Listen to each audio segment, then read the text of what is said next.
prophétie et prophétie. Car ce n'est pas par une volonté d'homme qu'une prophétie a jamais été apportée, mais c'est poussé par le Saint-Esprit que les hommes ont parlé de la part de Dieu. 2 Pierre, chapitre 1, le verset 21.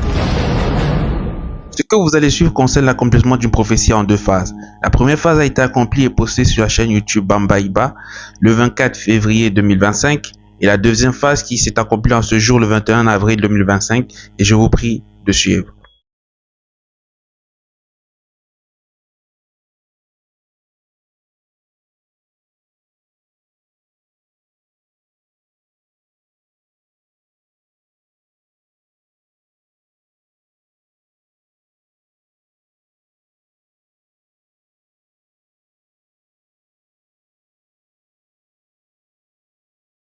Oui, c'est comme alors, j'ai un ami par exemple, voici le frère Yves.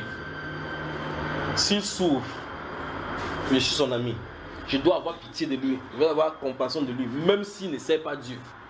Même s'il refuse de comprendre ce que Dieu dit, je dois avoir compassion de lui. On dit celui qui souffre a droit à la compassion, de l'aide, de la bienveillance de son ami, même s'il abandonnerait la crainte de Tout-Puissant. Parce que la crainte de Dieu, c'est s'éloigner du mal, ou mieux s'éloigner du péché. Donc, même si la personne vit dans le péché. Je voulais expliquer ceci avant de dire ce qu'il veut dire maintenant concernant votre pays. Enfin, il y a autre chose là-bas, il y a la mer qui va se lever maintenant, ça va frapper. Mais ce n'est pas ce qui est important, je suis en train de parler de l'église catholique. Parce que j'ai regardé, j'ai vu beaucoup de bougies allumées autour d'un hôpital. Vous voyez cela, n'est-ce pas? Des bouquets de fleurs qu'on vient mettre là-bas. Et ceci, ça a une conséquence. Ça fait de telle façon que toutes les basiliques catholiques dans le monde entier vont être concentrées dans cet événement. Donc il faut qu'on prie pour un pape avec grand P et un pape avec petit p. Vous voyez cela? Vous voyez pourquoi ils disent de ces versets-ci?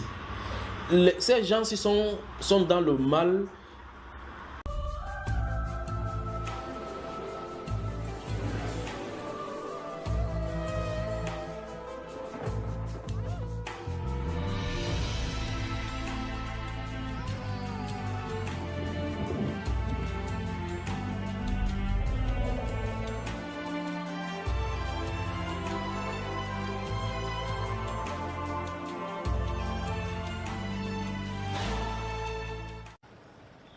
Le Vatican a déclaré que le pape François était dans un état critique samedi après avoir souffert d'une crise respiratoire asthmatique prolongée.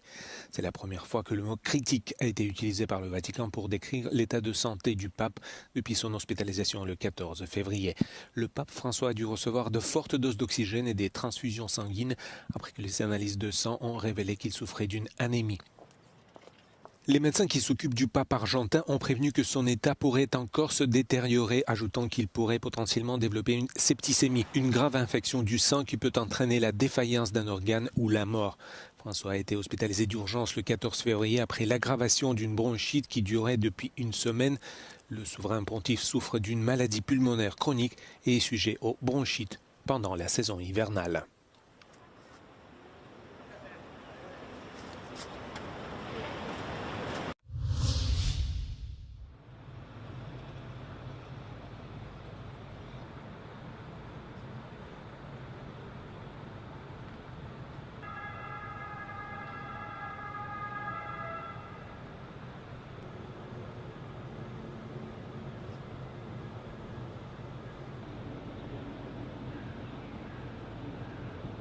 Vabbè, sono sicura che qui sta ricevendo tutte le cure necessarie e che stanno facendo il massimo per farlo rimettere in sesto e rimandarlo, diciamo, in Vaticano nella migliore condizione possibile.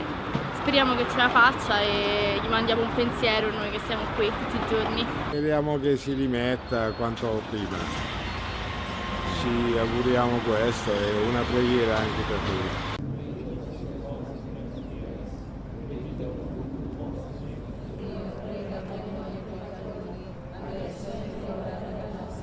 Nós stiamo oggi pregando oggi pelo Santo Padre Papa Francesco e è la nostra speranza che lui possa recuperare bene con la grazia di Dio. Oggi siamo preti, suore e tutto il mondo sta oggi qua guardando il Santo Padre nella nostra preghiera.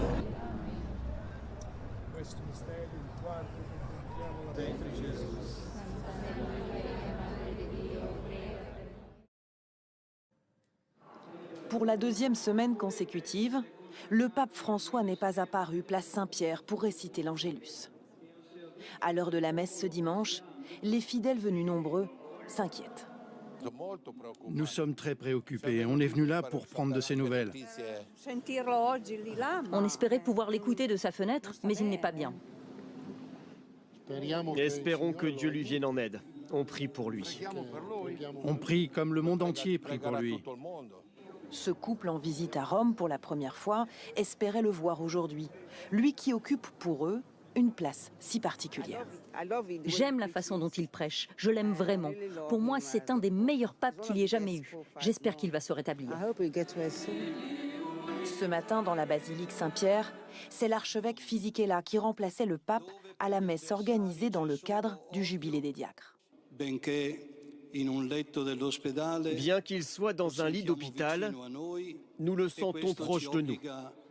Et cela nous oblige à rendre nos prières plus fortes et plus intenses pour que Dieu puisse l'assister dans ce moment d'épreuve et de maladie.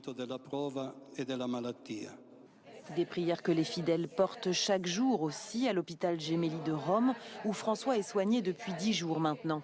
Un hôtel a même été improvisé sous les fenêtres de ses appartements. J'ai eu la chance de le rencontrer, de le voir de près l'an dernier. Je suis un peu triste.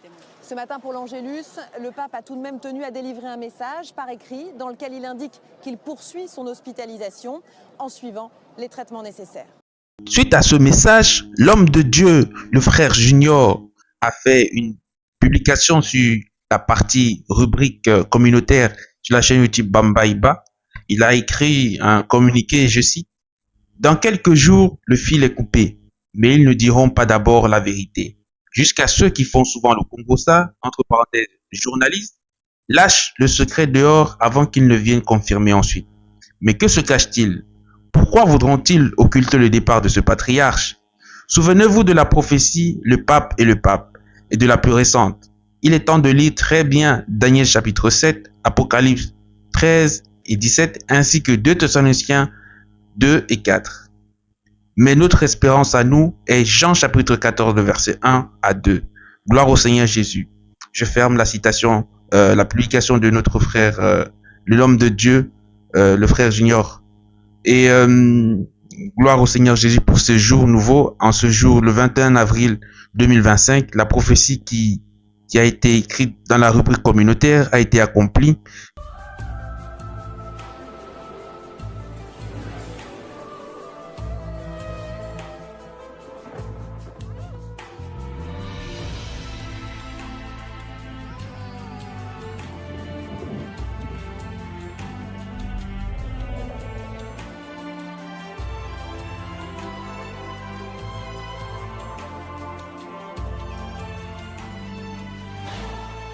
Merci Margot. Donc on a appris il y a quelques instants la mort du pape François. Tout de suite, nous retrouvons l'envoyé spécial au Vatican pour Europe 1, Frédéric Michel. Frédéric. Oui, le cardinal Farrell a tristement annoncé le décès du pape François avec ces mots: chers frères et sœurs, c'est avec une profonde tristesse que je dois annoncer le décès de notre Saint-Père François. Ce matin, à 7h35, l'évêque de Rome, François, est revenu à la maison du Père. Toute sa vie a été consacrée au service du Seigneur et de son Église. Il nous a appris à vivre les valeurs de l'Évangile avec fidélité, courage et amour universel, en particulier en faveur des plus pauvres, et de continuer dans ce message de parler des personnes marginalisées avec une immense gratitude pour son exemple de véritable disciple du Seigneur, Jésus. Nous confions l'âme du pape François à l'amour infini et miséricordieux du Dieu. C'est le message de Monseigneur Farrell que le service de presse du Vatican nous a adressé il y a quelques minutes. Dans les rues de Rome, je me baladais il y a quelques instants, personne n'est au courant. La nouvelle va maintenant s'amplifier. Vous imaginez, hier, une foule immense sur la place Saint-Pierre a pu voir le pape qui était au balcon, qui a donné la bénédiction Urbi et Orbi, sa dernière bénédiction avant de s'offrir, entre guillemets, un bain de foule, mais à la lumière de ce qu'on nous annonce ce matin. C'est vrai que cette visite surprise dans la foule sur sa chaise roulante en papa mobile prend une autre dimension. J'ai pu moi le voir, j'ai eu cette chance. Il est passé à quelques mètres de moi où j'étais en train de réaliser un reportage avec des Français qui m'ont dit tout de suite il se passe quelque chose et qui ont vu le pape et on s'est dirigé vers le pape. On l'a vu passer en papa mobile. Il était certes fatigué mais souriant et quelques minutes avant il avait pris la parole pour cette bénédiction Urbi et Orbi avec une voix très faible. Merci Frédéric, bien entendu. Voilà donc pour ce titre que l'on va développer tout en longueur dans cette édition spéciale ce matin. Pardonnez-moi, sur France 24, le pape François est donc mort. C'est le Vatican, je vous le disais, qu'il a annoncé par une courte vidéo il y a à peine une poignée de minutes. Le pape François, qui était donc âgé de 88 ans, qui était très affaibli, je vous le disais également en titre, après une double pneumonie il avait été hospitalisé pendant près de 38 jours.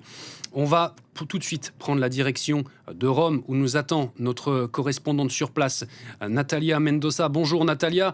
Natalia, cette information a été communiquée par le Vatican il y a tout juste une poignée de minutes. Est-ce qu'il y a une des premières réactions qui émanent de Rome, là où vous vous trouvez ? C'est sans doute une journée absolument dramatique pour l'Église catholique. Au Vatican, également beaucoup de réactions. C'est la stupéfaction. Sans doute aujourd'hui, le bureau de presse du Vatican a confirmé donc cette information. C'est son éminence, le cardinal Farrell, qui a annoncé donc avec douleur la mort du pape François en ces termes. Il a dit que c'est avec une profonde tristesse qu'il annonce donc la mort du souverain pontife ce matin à 7h35. L'évêque de Rome, le pape François, est donc décédé. Toute sa vie a été consacrée au service du Seigneur, a dit le cardinal Farrell. Il a également exprimé la plus grande tristesse. Le pape qui a dit, le cardinal nous a enseigné à vivre les valeurs de l'évangile avec fidélité, courage et amour universel, en particulier en faveur des plus pauvres et des marginalisés. Une information qui tombe comme un coup de tonnerre en ce lundi, le lendemain de la fête de Pâques, la journée la plus importante du calendrier liturgique catholique, pendant laquelle on a vu le pape François qui s'est montré. Il est apparu à la fin de la messe de Pâques, juste avant la bénédiction Urbi et Orbi. Il a voulu se présenter aux fidèles. Il a prononcé quelques paroles d'une voix très affaiblie. On l'a entendu sur la place Saint-Pierre devant une foule de dizaines de milliers de fidèles catholiques qui étaient là, qui l'ont acclamé après la bénédiction Urbi et Orbi. On a vu le pape qui a tenu à s'approcher de ce peuple de fidèles auquel il tenait tellement de montrer sa proximité, sa chaleur, son affection la plus profonde. Le pape a fait un tour en papa mobile hier sur cette place Saint-Pierre. On l'a vu bénir quelques bébés, on l'a vu bénir la foule, on a entendu les cris « Vive le pape », une profonde émotion du peuple catholique qui hier pensait que le pape était dans le chemin de la rémission, dans une amélioration, qu'on le voyait sortir ces derniers jours pendant la Semaine Sainte. On l'a vu à plusieurs occasions.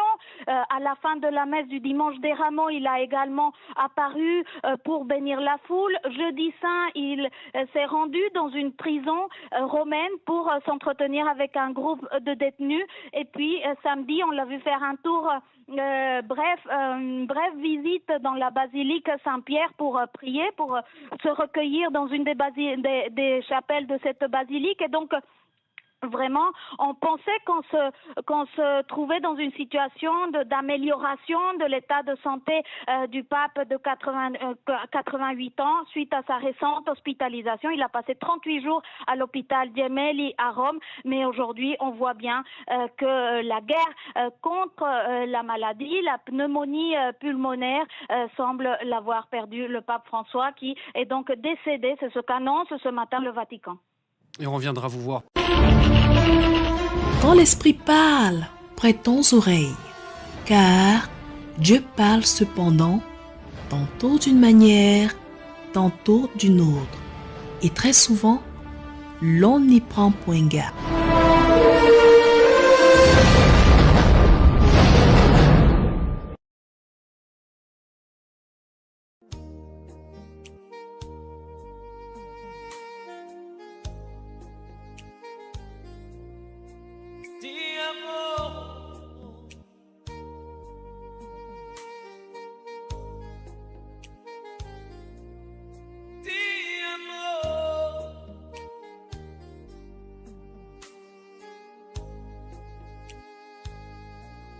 Ti amo.